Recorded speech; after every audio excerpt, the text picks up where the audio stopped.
what's going on, guys? Threat Level Midnight here, and today we're doing a video on the Benelli M4, but specifically an upgrade. I want to open up the loading port of the Benelli because I've been having some issues lately. Now, a lot of people are either lovers or haters of the Benelli M4. Kind of Benelli lore is that it's a perfect shotgun, and there's nothing wrong with it. But you know, right away there was things that I wanted to do with it when I purchased it. The first of which was switching to a 7-round tube. Then you run into the 922 compliance rules, which I'm not going to get into right now. And that makes it a cool combat shotgun. But then you run into, you know, it has a small bolt release. So out of the box, it's this teeny little button right here. So right away, everyone wants to upgrade that. So I switched to a Terran Tactical. And after shooting it for a while, I was realizing that the magazine spring, going from a 5 to a 7-shot tube, and even the spring that came with it, which was a factory Benelli spring, it was too weak. So my last round wasn't feeding all, it wasn't ejecting from the tube to the lifter all the way. It was going about 3/4 of the way and getting stuck. So then I needed to switch to a Wolf extra power spring. So there was a few things right away that I wanted to change. And then I started running it in 3-gun matches with a pistol grip and the collapsible stock. And what I found was that if you are loading over your shoulder and you're doing twin or quad loads, that pistol grip can get in your way and make you take a more harsh angle when you're loading. So I put walnut furniture on here and kind of alleviated that problem. And now primarily I use this gun to shoot 3-gun matches. So I was doing some dry fire yesterday and this morning, and every time I feel the same way, but man, this gun is harsh to twin and quad load if you're running a twin or a quad loader. And if you don't shoot matches, you know, probably never going to be an issue that you feel like you need to address. But for me, twin and quad loading is a little bit painful because the load port on a Benelli is not beveled at all, and the edges are actually pretty sharp in here. So if you're grabbing 2 or 4 shells at a time and stuffing them in, you're going to be running your thumb along these sharp edges each time, and specifically this edge right here on the left side. So when I load from right here, my thumb is running on this line right here. One, it's harder to get the shells in because it's just straight walled 90 degrees right here, and 2, it's pretty aggressive. So I got a little blister on my thumb, and it's pretty calloused on the other side of my thumb just from doing a few reps. And I'm sure there's some people that are going to watch this and be like, hey, grow some thicker skin, dude, but my hands are pretty calloused, and it's become the point of a problem where I want to fix it. So today what we're going to do is we're going to go ahead and open this port up a little bit. There's a lot of different ways to do it, a lot of different tools you can use. I'm going to stick to a traditional, slowest way possible. I'm going to use a file. I'm not trying to open it up a crazy amount like some of the pro shotgunners are. I want to maintain all the reliability that the Benelli is known for and just open it up, make it a little bit more pleasant to load up. So I'd like to get a little bit of an angle and then open up this side a little bit more and smooth out those edges just so I can not tear my thumbs to pieces every time I want to reload the gun. So let's go ahead and have a look up close. We're at the workbench, and you can see kind of what I'm talking about here is like on the Langdon, like the 1301s and the newer 1301s, this is nice and beveled. And you can see it's like reverse beveled here. So it comes to a hard point, and I'm just grinding my thumbs to bits on this sharp edge.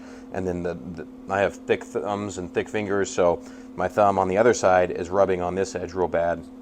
And there's a small pinhole right here. This is just the roll pin that goes in for your bolt release that it pivots on, and this is recessed fairly far in there. You can see the pin is fairly far in, so we can cut away a pretty good amount of that. I'm not going to cut this side as aggressively as this side because I'm going to load from right here, so I'd like the angle to be a little bit less right here than on this side.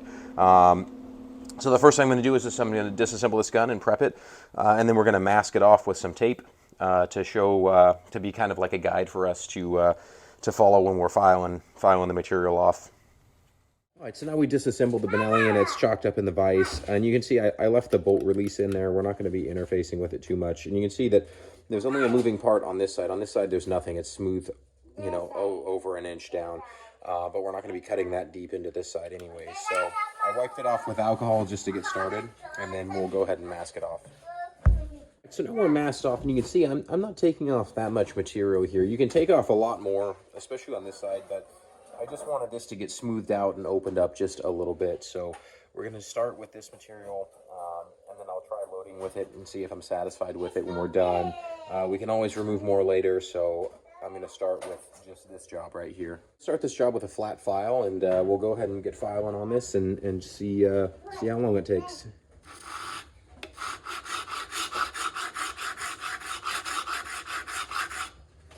You say it's taken down the material pretty quick, and I'm actually going to go ahead and fill this with some paper towel just so I don't get too much debris inside the receiver. I got this thing plugged up. We'll go ahead and continue.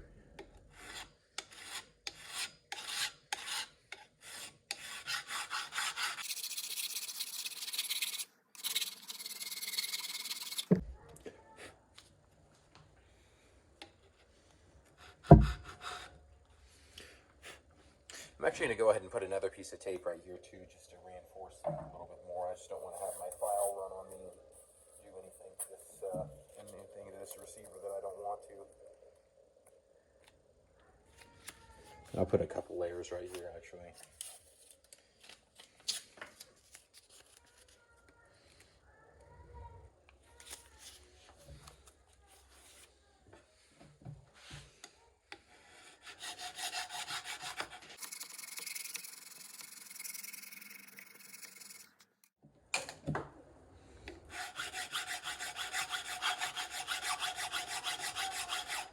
And I don't know how well you can see on the camera, but this file does just fine. It's taking the material down pretty quick, and I think I'd be a little bit scared to use a Dremel.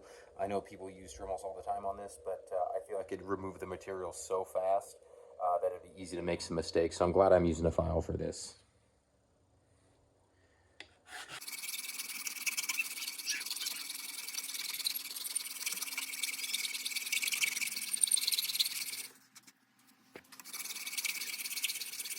I've been doing my filing off camera just because it's a tedious little motion, but you can see that as I progress, each time I get to the tape, I put like a little index mark so I know not to file past this point anymore.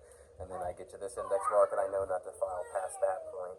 So I'm going to get all the way to here, and then I'm going to flip the action and the vise, and then I'm going to do the same thing on this side because it's filing down on this primary side faster than it is on this side. And then in that way, I'll keep it evened out. I reached my marks here, and I'm satisfied with the depth of the cut here, and it's at a nice slight angle down. It opened it up quite a bit, and we took it down, I don't know, maybe an eighth, almost to a quarter of an inch right here. So I'm going to go ahead and flip this around, and we'll make sure that it's even on this side. It's looking real good. It's a nice, gentle decline until we get to the edge of the mag tube. So we'll go ahead and flip it around, make sure this is nice and even, and then we'll start getting into beveling these edges right here. So I got this thing flipped around in the vise, and it's very close. Like right here, I just need to remove a little bit of material from the corner, and then as I go up here, maybe on this side, just a hair, I'll take a little bit of material off of this side. But other than that, it looks really good. It was a really even cut with the file, and it only took maybe 10 minutes. Off camera, I was filing for maybe 10 minutes, so if my recommendation, if you're worried about taking a $2,000, $2,500 shotgun and cutting into it, then use a file, not a Dremel, and you'll be happy with the result. Like, this is nice, even cuts. It's going to take minimal cleanup here. So far, I'm really satisfied with it. I'm just doing the finishing touches. I evened out this area right here, and now I'm just going to get this right in line with my my template.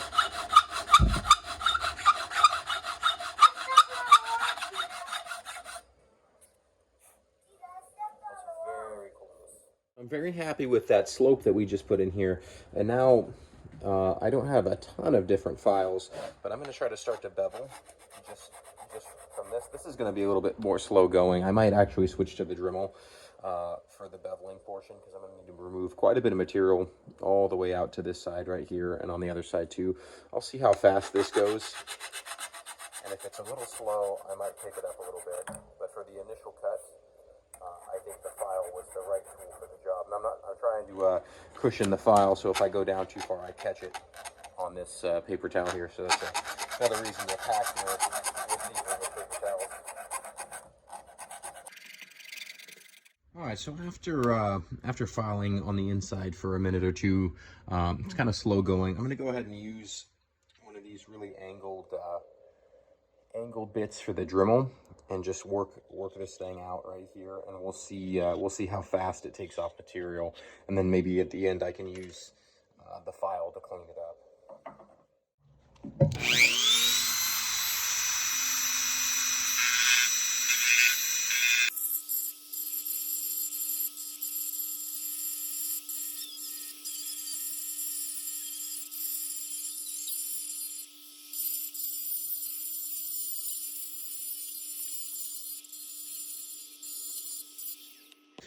All right, guys, so it might be a little bit difficult to see, but after just using the Dremel even a little bit, it's doing a real good job of beveling the edge. So I'm beveled about halfway here, but I just want to continue that bevel all the way to my tape lines, and that'll give me kind of the optimal loading port. So I'll start on this side. This is the shallow side that I don't load off of, so my thumb usually runs off of this side.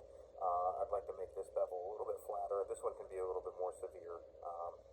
I just don't want to have a sharp edge running on my thumb on this side. But this side, I'd like to kind of make it nice and smooth.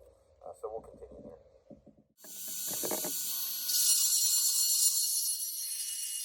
After a few minutes of bevel, I finally achieved that rounded edge that I'm looking for. I think that's pretty good. As good as I'm going to get it with a Dremel. I'm going to take the hand file and try to just kind of blend it all together real well. But for now, what we're going to do is just switch to this side. And we'll go ahead and start working on our bevel on this side, because that is a very sharp edge now. All right, now we're switched to the other side. Let's go ahead and get started.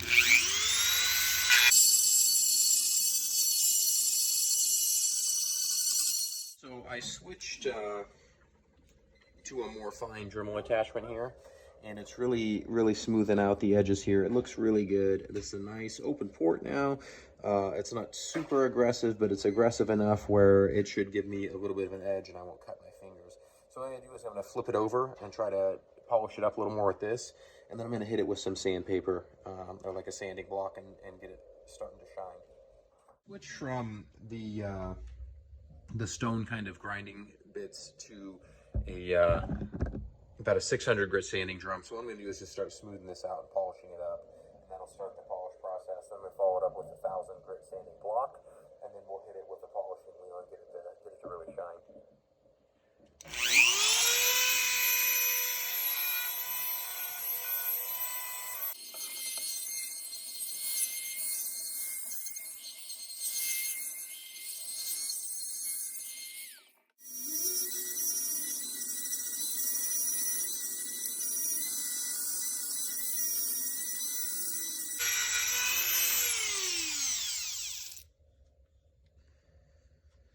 All right, that did a pretty good job of smoothing everything out.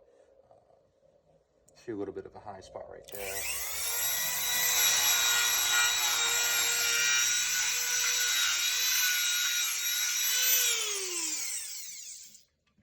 All right, so we'll go ahead and continue to sand this down.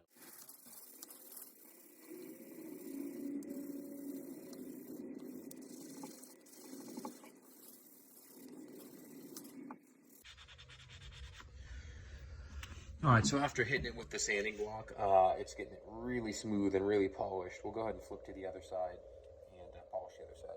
Switched it over to the other side. You can really start to see the reflection of the light off there, because it's really taken nicely to the polishing. It's getting really smooth right there. I can already feel that's going to be really nice against my thumbs. It's not going to tear it up anymore, but we'll continue finishing this side.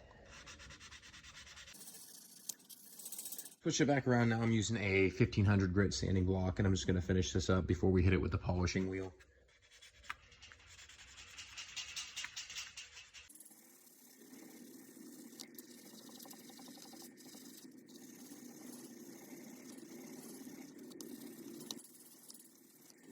Next up here is got the buffing wheel. I'm just going to try to make this thing really shine.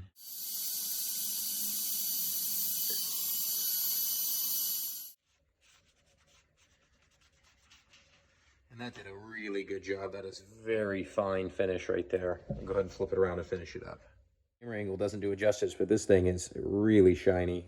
It's really taken to the polish right there, so it's going to be a nice, smooth loading port. So we'll go ahead and finish this side.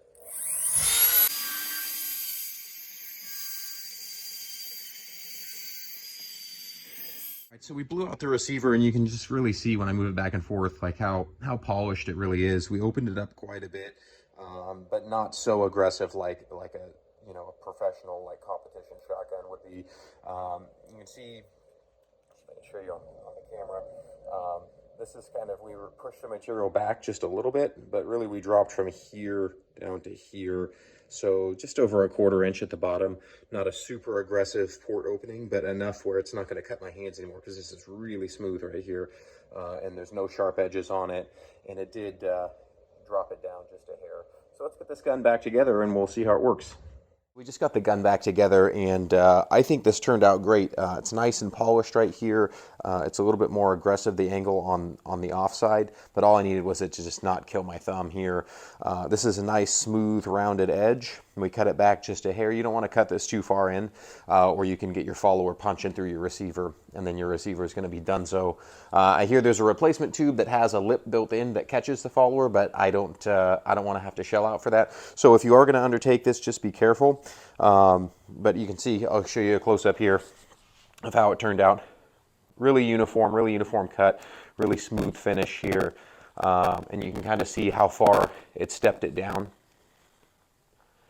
So I'm really happy with it. So let's do a couple of loads with it and just see how it feels. And like I said in the beginning of this video, if you're using this gun like a law enforcement capacity, or just like you like the Benelli M4 and you just shoot around with it, you probably don't need to do this, because you're probably just loading maybe off the saddle or single loading, or maybe you just weekend load, and not really a big deal. But when you get into quad loading or twin loading for a match, you want to run fast without tearing your fingers up. It's kind of important that this is beveled at least a little bit. And I know that like the newer 1301s have some nice beveling on it, which I wish that the Benelli had. So if I strip 2 shells right here and I come in, I can take a nice angle here and I can just run my elbow. That was really smooth. I didn't catch my thumb on anything right there. That felt really good. So I'll do that again and just run my elbow. So good compared to what it was. And that was 6 shells right there, but just twin loading, that felt really good on my thumb. So mission accomplished. I know there's not a lot of people out there making videos about the M4. It's usually like M2s or other guns, but you can do it on the M4. But I just didn't do it as aggressive as possible. And just so you know, you could cut this a lot further down, especially on the side that you're loading from. You could cut it way down. There's tons of space right here and tons of material you could remove, and nothing that's going to affect the function of the gun. But for me, it's like, yeah, I kind of wanted to keep it as close to stock as I could, but just protect my thumbs and make it a little bit easier to load. So hope you guys like this video. Please like, comment, subscribe, and thanks for watching.